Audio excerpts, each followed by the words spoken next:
Buenas tardes, doctor. En esta tarde les voy a hablar sobre la cavidad nasal, sentido del olfato y nasofaringe. Bien, entonces empezamos. El sentido del olfato se sitúa en las cavidades nasales, ¿no? Las cavidades nasales son dos cavidades anfractuosas separadas entre sí por un delgado tabique sagital situadas superiormente a la cavidad bucal, inferiormente a la cavidad craneal y medialmente a las cavidades orbitarias, ¿no? Tanto así que las cavidades nasales se describen en cuatro paredes, ¿no?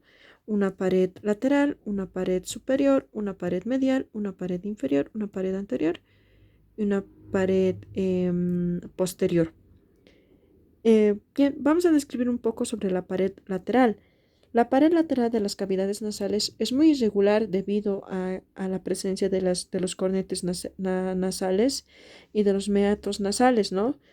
Eh, o también llamado cornetes nasales o conchas nasales. Estos cornetes nasales son tres de inferior a superior: el cornete nasal inferior o concha nasal inferior, el cornete nasal medio o concha nasal media y el cornete superior o concha nasal superior, ¿no? También otro cornete que podemos mencionar es el cornete nasal inferior, ¿no? Que es un hueso independiente. Eh, También podríamos decir que es el más largo de todos, pero menos alto que el cornete nasal medio, ¿no? También vamos a tener lo que es, también vamos a tener a la pared superior, ¿no? La pared superior o techo de las cavidades nasales, esta pared va a presentar la forma de un canal anteroposterior, ¿no? Con una anchura de 3 a 4 milímetros por término medio, más estrecho en su parte media que en sus extremos, ¿no? Va a tener concavidad va a estar orientada hacia la cavidad nasal, ¿no? Esta pared también puede distinguirse en cuatro segmentos, ¿no?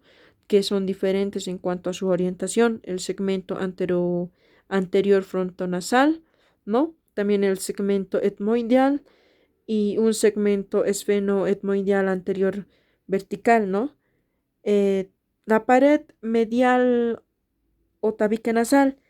El tabique óseo nasal se complementa inferior y anteriormente con el cartílago del tabique nasal, ¿no? Que se ocupa el ángulo formando por el vómer y la lámina perpendicular del hueso etmoides, ¿no? También podríamos decir que la pared medial es, es delgada y aplanada, ¿no? Y está situada en el plano sagital. También puede presentar desviaciones hacia uno y otro lado, ¿no? Pero estas son raras en personas jóvenes. También está la pared inferior, ¿no? La pared inferior o suelo ah, tiene un aspecto de un canal alargado de anterior a posterior. Este canal es más ancho que el formado, ¿no? Por la pared superior, y su concavidad de esta orientación va a ser superiormente. En esta pared se pueden describir la sutura que une la apófisis palatina del maxilar con la lámina horizontal del hueso palatino. También a unos milímetros posteriormente, al extremo anterior de la pared, el también va a estar el orificio de uno de los canales secundarios laterales, ¿no? Em, que van a formar al unirse el conducto incisivo. También va a presentar orificios, un orificio anterior y un orificio posterior, ¿no? El orificio anterior de las cavidades nasales se abren anteriormente a un orificio como un circunscrito, ¿no? Inferiormente y lateral por el borde anterior de los maxilares y superiormente por los huesos nasales. Este orificio tiene la forma de un corazón de naipes. De base inferior está escotado en la línea media por la cresta incisiva y por la espina nasal, ¿no? Anteriormente va a recibir el nombre de apertura piriforme o orificio piriforme, ¿no? Los orificios posteriores. Estos orificios se van a abrir posteriormente por medio de sentidos de sendos orificios, ¿no? Em, Estos orificios son denominados coanas.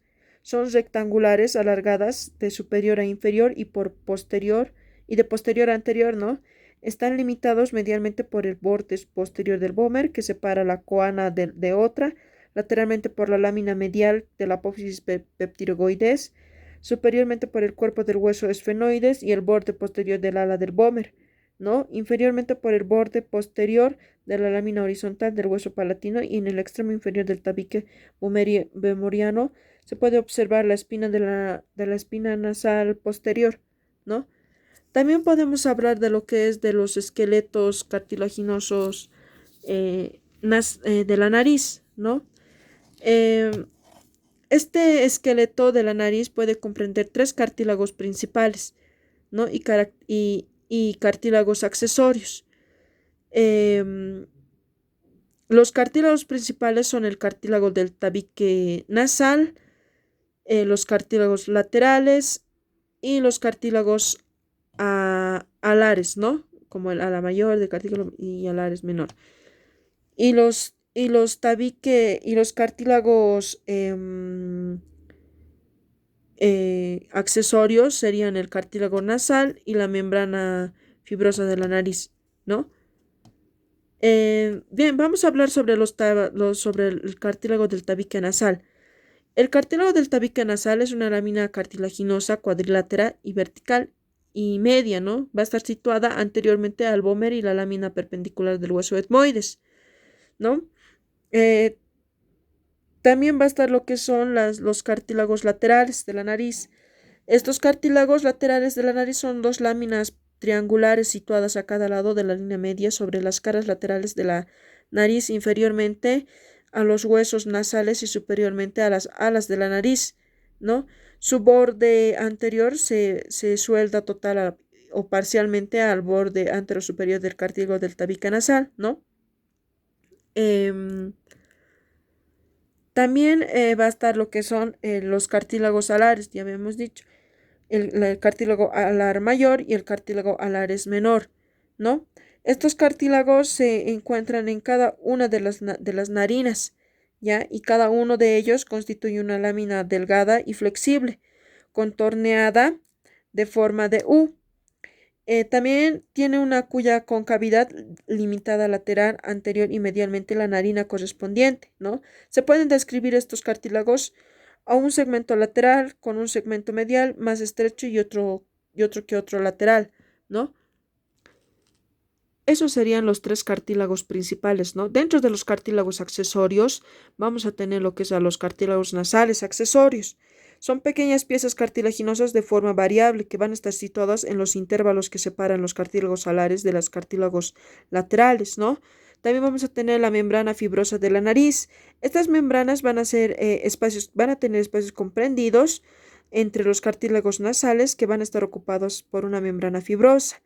También va a continuarse por una parte con el periósteo de los huesos, ¿no? Y otra con el pericondrio de cada uno de estos cartílagos, ¿no?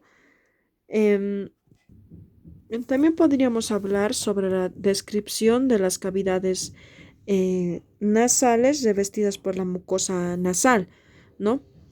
Va a tener las paredes de las cavidades nasales, van a estar revestidas por una mucosa muy adherida, ¿no? Denominado mucosa nasal.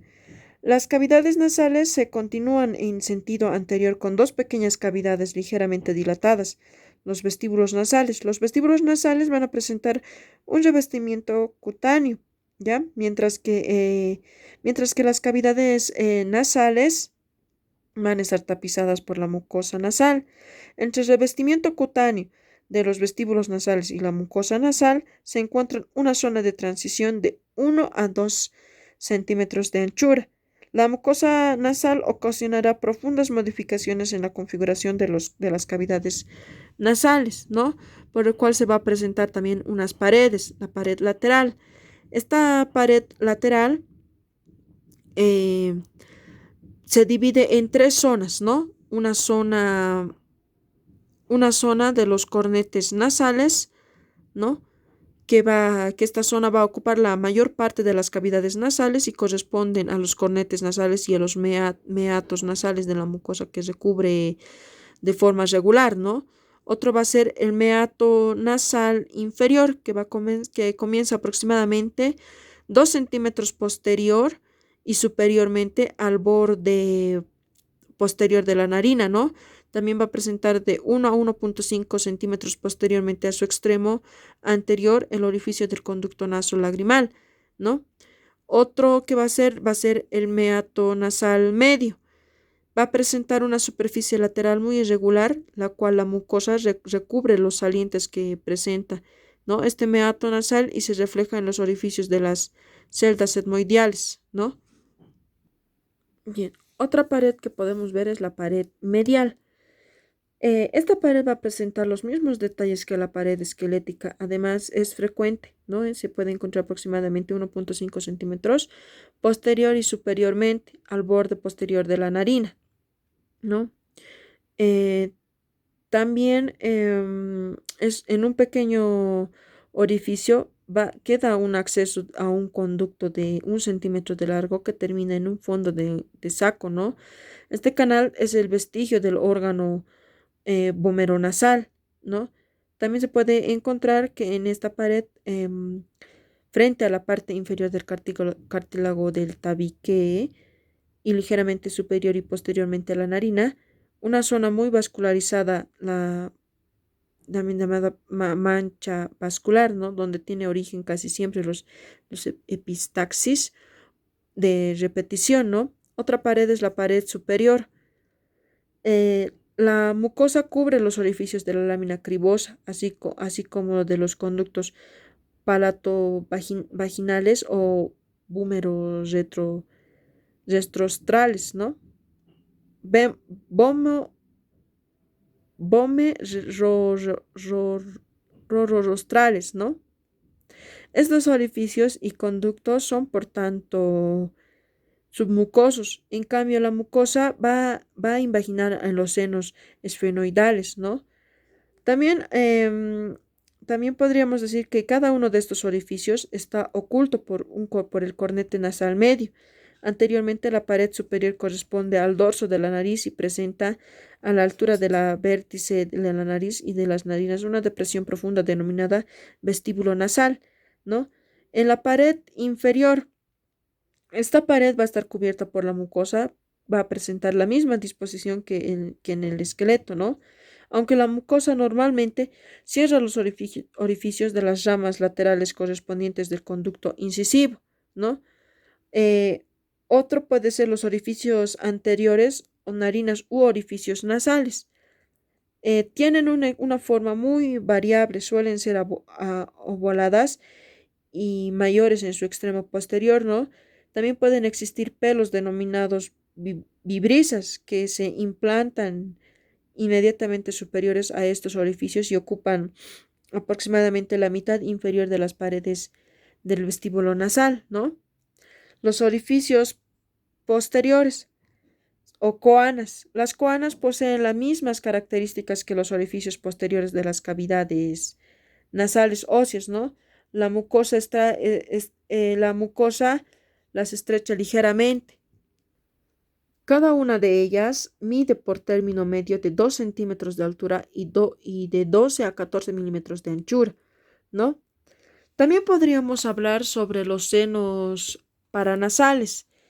Estos pueden dividirse en tres grupos principales, ¿no? Un grupo maxilar, también un grupo etmoideal, ¿no? Y un grupo esfenoidal, ¿no?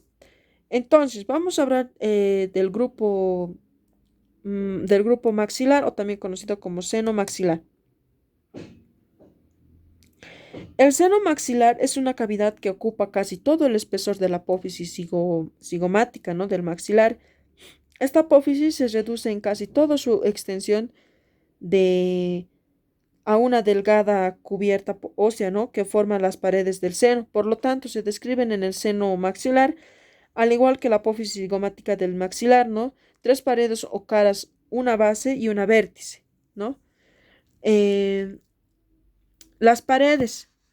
Las paredes van a, van a tener dos paredes, ¿no? Una pared superior u orbitaria, que corresponde a la pared inferior de la órbita. Presenta una saliente alargada de anterior a posterior, determinado por el surco y con el infraorbitario, ¿no? Va a presentar lo que es una pared anterior y una pared posterior. La pared anterior va a presentar una convexidad que corresponde a la concavidad de la fosa canina, ¿no? A cambio, la pared posterior corresponde lo que es con la fosa infratemporal en un espesor, ¿no? La base del seno corresponde a la pared lateral de las cavidades nasales. Se divide en dos segmentos que están en relación con el meato nasal inferior y con el meato nasal medio respectivamente, ¿no? También podríamos hablar sobre la vértice, ¿no? La vértice del seno se prolonga a menudo en el hueso cigomático. Bien, ahora podemos hablar sobre las celdas etmoidales. Estas celdas son de 8 a 10 cavidades neumáticas que se abren en los meatos nasales mediante orificios excavados en el espesor de los laberintos etmoideales, ¿no?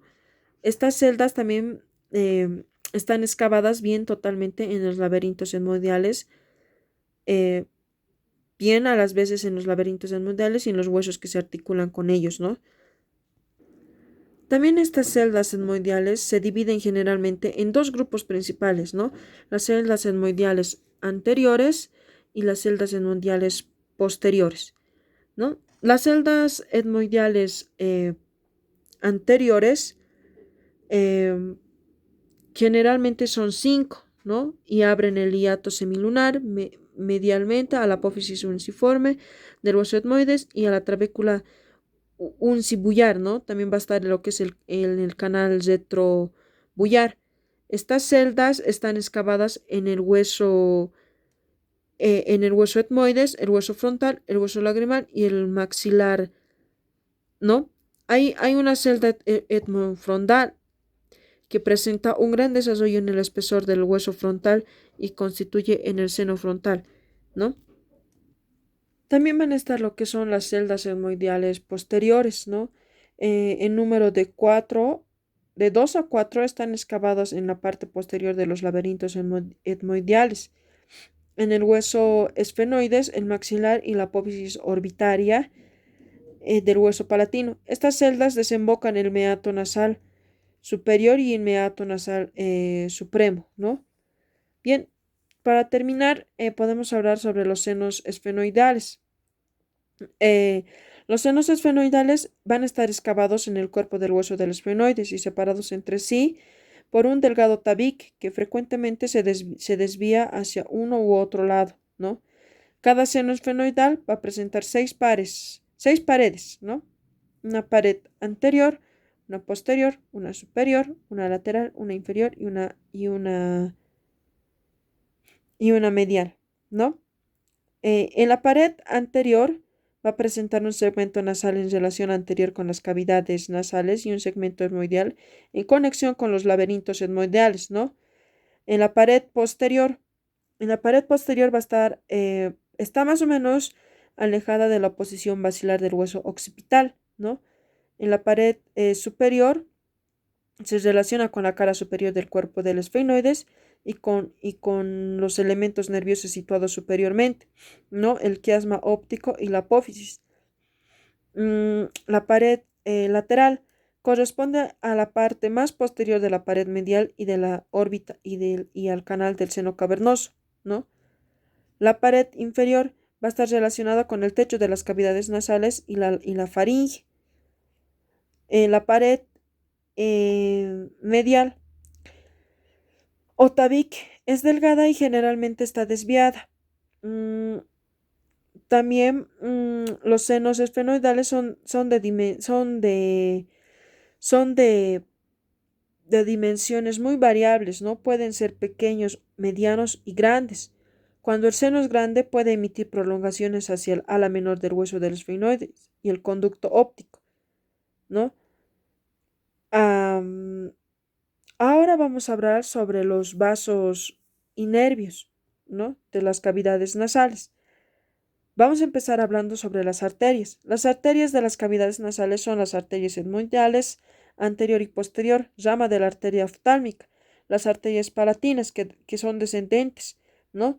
Esfenopalatinas y palatina mayor, que son ramas de la arteria maxilar, ¿no? Y las ramas laterales nasales y del tabique nasal, ramas de la arteria facial, ¿no? Bien, ahora vamos a hablar sobre las venas. Las venas son satélites de las arterias. Las venas van a nacer de una red mucosa muy densa, ¿no? También dentro de los vasos linfáticos podríamos decir que van a parar a los nódulos linfáticos retrofaringios y a los nódulos linfáticos profundos superiores, ¿no? Los de la nariz se van a dirigir hacia los nódulos linfáticos submandibulares. Los nervios. El nervio olfatorio recubre con sus filetes de origen la parte superior de las paredes laterales y medial de las cavidades nasales, ¿no? El ganglio péptido-gopalatino, mediante sus ramos nasales posteriores, superior y los nervios nasopalatinos, péptido-gopalatinos y palatino mayor, proporcionan sensibilidad a la mayor parte de las cavidades nasales, ¿no? Solo la parte anterior de esta se halla inervada por el nervio etmoidal anterior, ¿no? Bien, con esto termino lo que es cavidades nasales y sentido del olfato, ¿no? Gracias.